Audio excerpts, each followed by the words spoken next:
पौधों के औषधि गुणों के बारे में आपने खूब सुना होगा।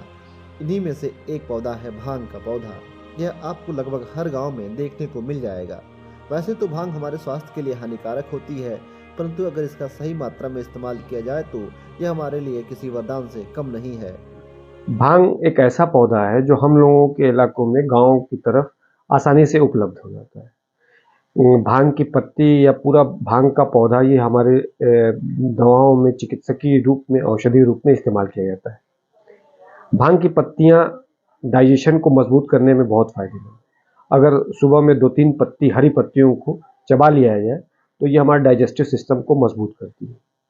भांग की पत्तियों को अक्सर हमारे यहाँ ये दवाओं के तौर लेप के तौर पे भी इस्तेमाल होता है। अगर कोई पुराने से पुराना घाव है जो ठीक नहीं हो रहा तो भांग की पत्तियों को पीस करके उस पे लेप लगाते हैं तो घाव बहुत जल्दी और बहुत तेजी से भर जाता है।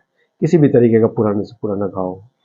भांग की पत्तियों का और भी जैसे अगर हमें घबराहट, उलझन, नींद नहीं आ रही है तो भी उसमें भी ये बहुत फायदेमंद होता है। हमारे गले से जो सीटी जैसी आवाज़ होती है सोने पे, उसमें भी भांग के पत्तियों का इस्तेमाल करने से फ़ायदा होता है। कैसे इस्तेमाल किया जाता है सर? भांग की पत्तियों को जैसे अगर डाइजेस्टिव सिस्टम के लिए भांग की पत्तियों को सुबह में 2-3 पत्तियाँ चबा लें, तो वो हमारे डाइजेस्टिव सिस्टम को पूरे तरीके से मजबूत करती है।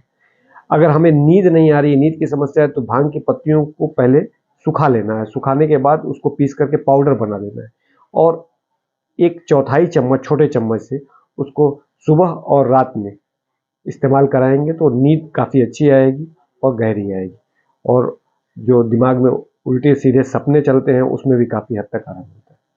साइड इफेक्ट भी होता है सर? साइड इफ़ेक्ट भी होता है, अगर ज़्यादा मात्रा में इसका इस्तेमाल करें तो लोग इसे ज़्यादा मात्रा में इस्तेमाल करने पे ये नशे का भी काम करता है। तो जब अगर इसकी मात्रा को बढ़ा देते हैं तो ये नशे के तौर पे भी लोग इस्तेमाल करते हैं।